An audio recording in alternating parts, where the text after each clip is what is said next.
আসসালামু আলাইকুম। আজ আমরা পড়ব পঞ্চম শ্রেণীর গণিত নবম অধ্যায়। নবম অধ্যায়টা হচ্ছে আমাদের শতকরার চ্যাপ্টার। দেখো, শতকরার চ্যাপ্টারে আমরা ইতিমধ্যে 6টা ক্লাস করেছি। তো 6টা ক্লাসে আমরা যেগুলো পড়েছিলাম সেটা হচ্ছে আমরা ব্যাংক থেকে ঋণ নেওয়া, সেখানে আমরা আসল, মুনাফা, শতকরা মুনাফার হার, সময় এগুলো বের করা শিখেছি। তো আজকে আসলে আমরা যেটা পড়ব সেটা হচ্ছে, দেখো, আমরা যদি ব্যাংক থেকে ঋণ নিই তাহলে ঋণ নিয়ে সেই টাকাটা দিয়ে আমরা কি করব বলো? অবশ্যই আমরা কোনো একটা বিজনেস করব, কিংবা আমার স্টুডেন্টরা যা বলে তারা বলে বাড়ি করবে। আচ্ছা, যাই হোক, তারা যদি বাড়িও করে তাহলে কি সেই বাড়িটাকে আমরা তো জাস্ট শুধু থাকার জন্যই করে রাখবো না, তাই না? কারণ এখন বর্তমান যেটা প্রচলিত সেটা হচ্ছে কি ভাড়া দিতে হবে, তাই না? যাই হোক, তো আমরা আজকে যে জায়গায় করব সেটা হচ্ছে আমরা ব্যাংক থেকে ঋণটা নিয়ে ব্যবসা করব। ঠিক আছে, আমরা ধরে নিব কি করব, ব্যবসা করব।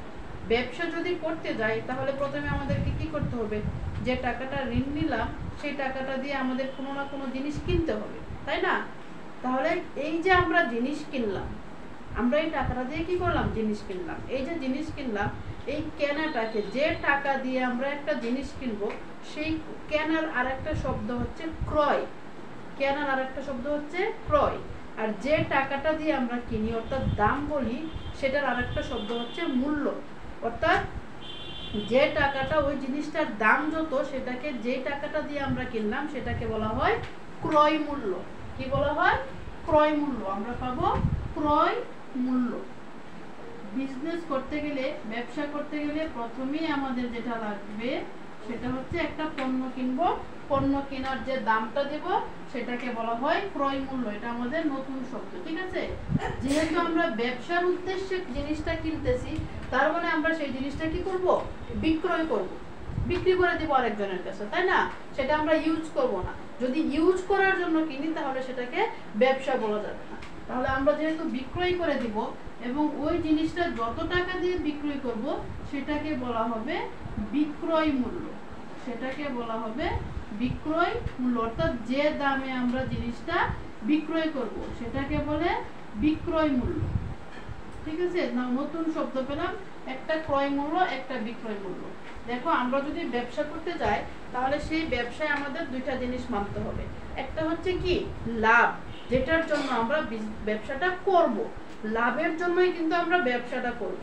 কিন্তু এর পাশাপাশি আরো একটা শব্দ আছে যেটার নাম কি ক্ষতি, যেটা অবশ্যই আমাদের কাম্য থাকবে না, কিন্তু হতে পারে। যেহেতু ব্যবসা করব, লাভও হতে পারে, ক্ষতিও হতে পারে, তাই না? তার মানে আমরা এখানে আরেকটা শব্দ পেলাম লাভ, আরেকটা শব্দ পেলাম কি ক্ষতি। লাভ, ক্ষতি। তাহলে আমরা এই আজকের ক্লাসে নতুন 4টা শব্দ পেলাম। একটা হচ্ছে ক্রয় মূল্য, একটা বিক্রয় মূল্য, একটা লাভ, আর একটা হচ্ছে ক্ষতি। অর্থাৎ যে টাকায় কোনো দ্রব্য কেনা হয় সেটাকে বলা হয় ক্রয় মূল্য, আর যে টাকায় কোনো দ্রব্য বিক্রয় করা হয় সেটাকে বলা হয় বিক্রয় মূল্য। আমাদের যদি বিক্রয় মূল্য ক্রয় মূল্যের চেয়ে বেশি হয় তাহলে তখন তাকে বলা হয় কি লাভ, আর যদি বিক্রয় মূল্য ক্রয় মূল্য অপেক্ষা কমে যায় তাহলে বলা হয় ক্ষতি। ঠিক আছে, তাহলে চলো আমরা আজকে এগুলার সংজ্ঞা লিখবো, সূত্রটা লিখি। হ্যাঁ, সংজ্ঞাটা তো আমি বলেই দিলাম, এগুলোই হচ্ছে সংজ্ঞা। তাহলে আমরা যদি সূত্র লিখি এটা, তাহলে লাভ আমরা প্রথমেই লিখলাম কি লাভ। আর লাভের আশায় যেহেতু আমরা ব্যবসা করব তাহলে আমরা লাভের সূত্রটা শিখি আগে, নাকি? যদি লাভ করতে হয়, লাভ কখন হবে? আমরা যদি মনে করে একটা, এই যে ধরো এই মার্কেটটা যদি আমরা 40 টাকায় কিনে 45 টাকা কিংবা 40 টাকার চেয়ে বেশি বিক্রয় করতে পারি তাহলেই সেই জিনিসটা কি হবে, আমাদের লাভ হবে, তাই না? আর আমরা ছোটবেলা থেকে এখন পর্যন্ত যেটা শিখছি সেটা হচ্ছে আমরা বড় সংখ্যা থেকে ছোট সংখ্যা বিয়োগ করি। তাহলে এই ক্ষেত্রে লাভ করতে গেলে বিক্রয় মূল্যটা বেশি হয়ে যাচ্ছে। তাহলে আমরা কি করব, বিক্রয় মূল্য থেকে ক্রয় মূল্য বিয়োগ করব, তাই না? তাহলে বড় সংখ্যা থেকে ছোট সংখ্যা বিয়োগ হবে। তাহলে লাভ সমান বিক্রয় মূল্য, বিক্রয় মূল্য বিয়োগ ক্রয় মূল্য। ঠিক আছে, ক্রয় মূল্য। আর ক্ষতি সমান, যেটা আমাদের আনএক্সপেক্টেড, সেটাও আমাদের জানতে হবে, তাই না? ক্ষতি সমান কি হবে তাহলে? ক্রয় মূল্য বেশি হয়ে যাবে, তখন এটা হবে ক্রয় মূল্য বিয়োগ বিক্রয় মূল্য বিয়োগ বিক্রয় মূল্য। এই হচ্ছে লাভ আর ক্ষতি।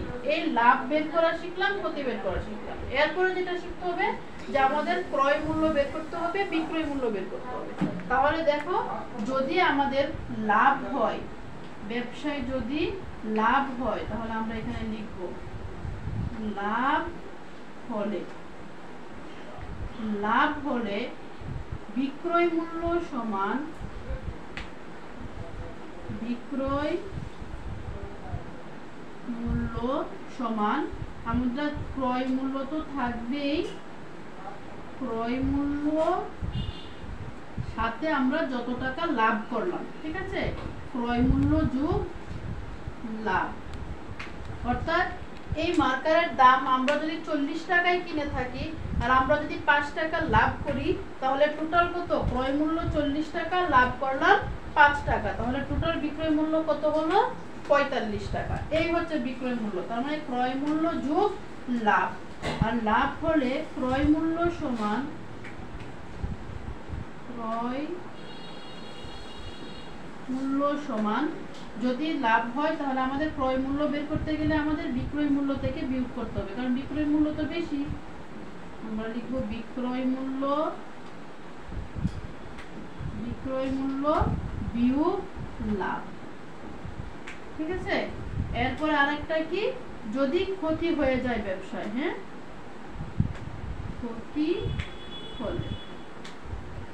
ক্ষতি হলে বিক্রয় মূল্য, আশা করি তোমরা বুঝতেই পারছো যে এখন বিপরীত হয়ে যাবে, তাই না? বিক্রয় মূল্য সমান, যদি ক্ষতি হয় তাহলে বিক্রয় মূল্য কি ক্রয় মূল্যের চেয়ে কমে যাবে, আর যেহেতু কমে যাবে তাহলে বিক্রয় মূল্যটা হবে ক্রয় মূল্য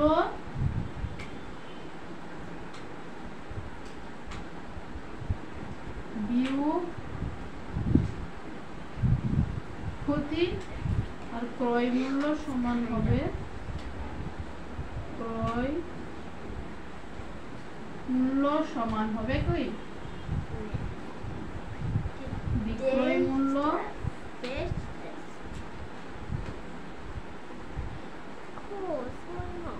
যোগ ক্ষতি। এই হচ্ছে আমরা যখন 97 পৃষ্ঠার অঙ্কগুলো করতে যাব, আমাদের এই সূত্রগুলো লাগবে, ঠিক আছে। এই সূত্রগুলো আমাদের কাজে লাগবে। তাহলে আমরা কি নতুন শব্দ পেলাম? লাভ, ক্ষতি, বিক্রয় মূল্য, ক্রয় মূল্য। ওকে,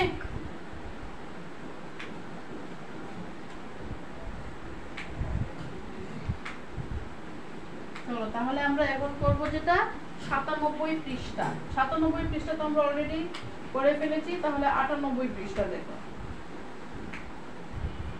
98 পৃষ্ঠায় দেখো লাভ ও ক্ষতি। দেখো, ব্যবসায় আমরা যখন কোনো কিছু ক্রয় করি বা বিক্রয় করি তখন সাধারণত লাভ বা ক্ষতি হয়। দেখো, ক্রয় মূল্য থেকে বিক্রয় মূল্য বেশি হলে লাভ হয়, বিক্রয় মূল্য থেকে ক্রয় মূল্য বেশি হলে ক্ষতি হয়। শতকরা লাভ বা শতকরা ক্ষতি সবসময় ক্রয় মূল্যের উপর হিসাব করা হয়। খুবই গুরুত্বপূর্ণ একটা লাইন এটা, ঠিক আছে। এই লাইনটা আমরা অবশ্যই মার্ক করে রাখবো। এরপরে দেখো আছে উদাহরণ 1, একটি কলম 50 টাকায় ক্রয় করে 56 টাকায় বিক্রয় করা হলো, লাভ কত পার্সেন্ট হবে? তাহলে 50 টাকায় ক্রয় করা হয়েছে, 56 টাকায় বিক্রয় করা হয়েছে, তার মানে আমরা বুঝতেই পারছি যে এখানে লাভ হয়েছে, তাই না? তাহলে আমরা লিখবো এটা হচ্ছে 98 পৃষ্ঠা, উদাহরণ 1 করব। পৃষ্ঠা 98, উদাহরণ 1। উদাহরণ 1 আমরা লিখতে পারি দেওয়া আছে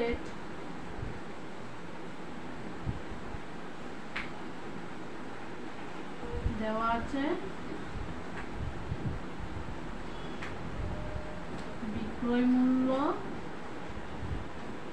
56 টাকা, ক্রয় মূল্য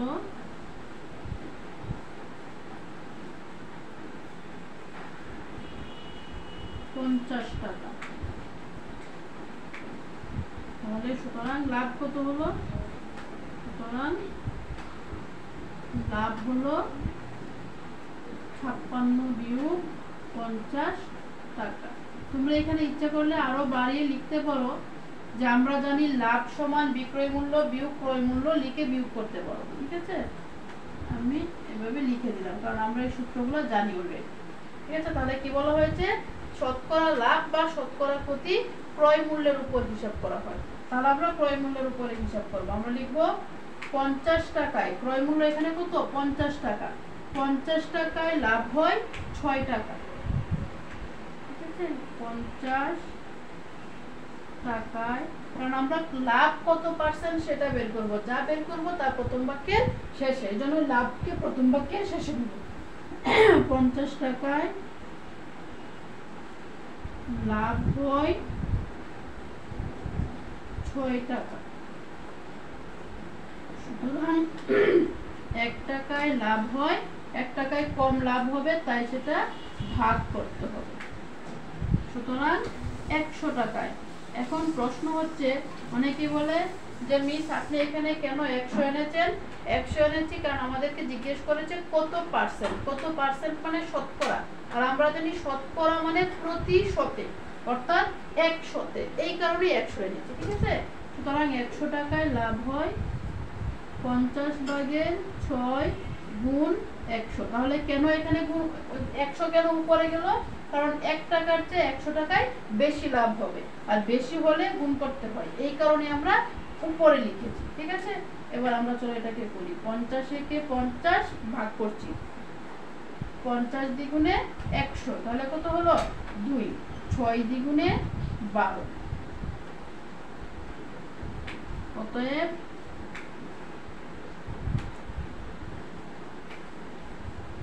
12%। এই পার্সেন্ট চিহ্নটা যদি না দেওয়া হয় তাহলে কিন্তু আমাদের সম্পূর্ণ অঙ্কটাই কাটা যাবে। এই পার্সেন্ট চিহ্নটা দিতে হবে। আর আমরা কিভাবে বুঝবো যে এই শতকরার চিহ্নটা কখন দিতে হবে আর কখন দিতে হবে না? অবশ্যই আমরা এটাকে বুঝবো যে যদি আমরা প্রতি শতে, অর্থাৎ শেষের বাক্যে যদি আমরা 100-তে বের করি, তাহলে অবশ্যই আমাদের শতকরার চিহ্নটা দিতে হবে। ঠিক আছে, চলো তাহলে আমরা 2 নম্বর অঙ্কটা করি।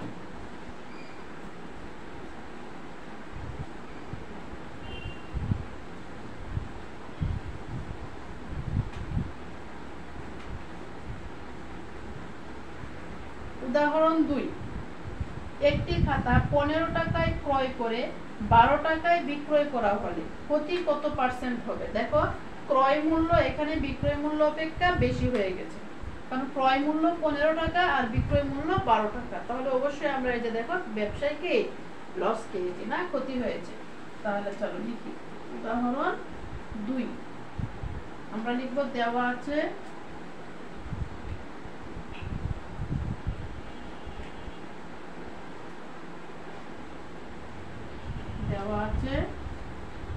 ক্রয় মূল্য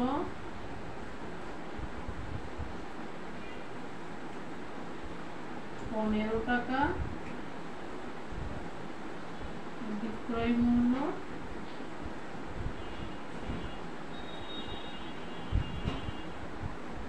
12 টাকা। মানে কি ক্ষতি হলো? সুতরাং ক্ষতি, এই দেখো বিক্রয় মূল্য থেকে বিক্রয় মূল্যটা আমরা বিয়োগ করছি, সমান 3 টাকা। কি বললাম? শতকরা লাভ বা শতকরা ক্ষতি কিসের উপর হিসাব করা হয়? ক্রয় মূল্যের উপর হিসাব করা হয়। তাহলে আমরা এটাকে কিভাবে সাজাবো? ক্ষতিটা নিব প্রথম বাক্যের শেষে, কারণ আমরা ক্ষতি বের করব। আর ক্রয় মূল্য হচ্ছে 15 টাকা। তাহলে কত টাকায় 3 টাকা ক্ষতি হলো? 15 টাকায় ক্ষতি হয় 3 টাকা। আমরা এভাবে সাজাবো।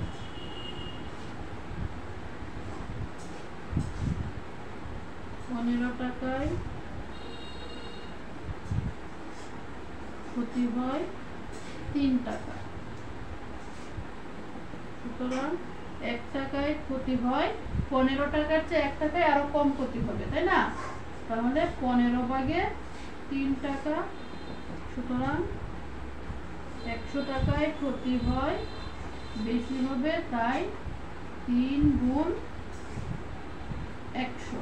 এবার আমরা কাটাকাটি করব 3 দিয়ে, 3 একে 3, 3 5 15, আবার 5 দিয়ে কাটলে 5 একে 5, 5 20 100, তাহলে কত হলো 20 টাকা। অতএব বুঝতেই পারছো কি করতে হবে, অবশ্যই পার্সেন্ট শতকরার চিহ্ন দিতে হবে, চিহ্নটা না দিলে কিন্তু অঙ্কটা কাটা যেতে পারে। ওকে, আশা করি তোমরা অঙ্কগুলো বুঝতে পেরেছো। না বুঝলে আমাকে অবশ্যই তোমাদের যে জায়গায় কোয়েশ্চেন আছে সেটা কমেন্টসে জানাবে। আজকে এই পর্যন্তই, আল্লাহ হাফেজ।